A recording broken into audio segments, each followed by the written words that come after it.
Hi everyone. So let's talk about archetypical mind today. Archetypical mind को ठेठ दिमाग या कट्टर मन भी बोलते हैं हिंदी में. So क्या है archetypical mind? अगर इसको मैं easy करके बताऊँ, easy way में समझाऊँ, तो archetypical mind is the mind of our galaxy, our entire galaxy. क्यों? Because it is the mind of our logos. जो हमारे सेंटर गैलेक्टिक सन हैं, जो हम गैलेक्सी के बीच में हैं, he is our logos, right? ये उनका माइंड है. You can say it is his personality. हमारे लोगोस का काम करने का एक तरीका है, एक सिस्टम है. उस सिस्टम को आर्केटिपिकल माइंड बोलते हैं. रा ने इसे कुछ इस तरह से डिस्क्राइब किया है. इट इज द फाउंडेशन और the base located in the deep subconscious portion of the tree of mind. अगर हम हमारे माइंड को एक ट्री की तरह देखें तो इसकी जो जड़ें हैं, जितनी डीप जा रही है, वो है हमारा सबकॉन्शियस माइंड. और इस सबकॉन्शियस माइंड का बेस है या फाउंडेशन है archetypical mind. It is the basis of every system that is trying to describe reality. फिर वो एस्ट्रोलॉजी हो गया या टैरो हो गया या फिर ट्री ऑफ लाइफ या फिर ह्यूमन डिज़ाइन. इन सारे सिस्टम्स का अलग अलग तरीका है टू डिस्क्राइब द रियलिटी, पर इन सब का फाउंडेशन है आर्केटिपिकल माइंड. को ने एक सेशन में कहा था कि ये जो आर्केटिपिकल माइंड है, ये खुद नहीं जीता या इवॉल्व नहीं होता, बल्कि ये एक नींव है या एक बेस प्रोग्राम है जो एक थर्ड डेंसिटी के एंटिटी के माइंड को डिजाइन करता है.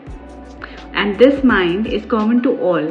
सिर्फ हमारे प्लैनेट पे नहीं, बल्कि हमारे सोलर सिस्टम में जितने भी थर्ड डेंसिटी के प्लैनेट्स हैं, उन पे ये आर्केटिपिकल माइंड कॉमन होगा. इनफैक्ट हमारे पूरे गैलेक्सी में जितने भी सोलर सिस्टम्स हैं, उनमें जितने भी थर्ड डेंसिटी के प्लैनेट्स हैं, उन सब में ये माइंड कॉमन होगा. अगर हम AI की बात करें तो AI is basically offspring of the third density intelligence, मतलब हमारे इंसानों के दिमाग की उपज है.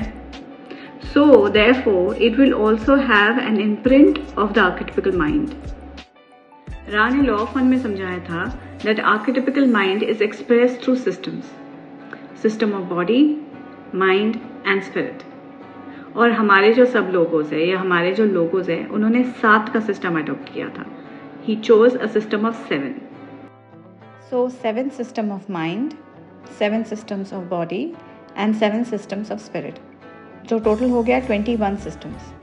अब उसमें एक और ऐड होता है, दैट इज़ योर चॉइस या सीकिंग, जो मिलके बनते हैं 22 archetypes.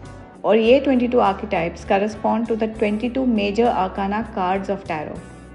Tarot is basically a pictorial representation of these archetypical minds. अब ये 7 सिस्टम्स क्या है? The first system is matrix या माया. सेकेंड इज पोटेंशिएटर या शक्ति प्रदान करना.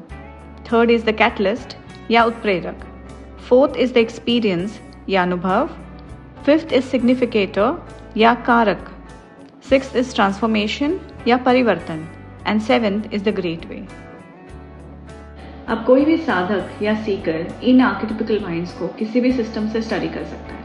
कुछ लोग एस्ट्रोलॉजी का यूज़ करते हैं, कुछ लोग टैरो का यूज़ करते हैं, तो कुछ लोग ट्री ऑफ लाइफ से इसको स्टडी करते हैं. ईच आर्केटिपिकल माइंड, इनको आप सेपरेटली भी स्टडी कर सकते हो इंडिपेंडेंटली, या फिर इन रिलेशनशिप टू अनदर, या फिर all together like a concept complex. Ra compares them to the notes of a music which can be played separately or together like a beautiful melody.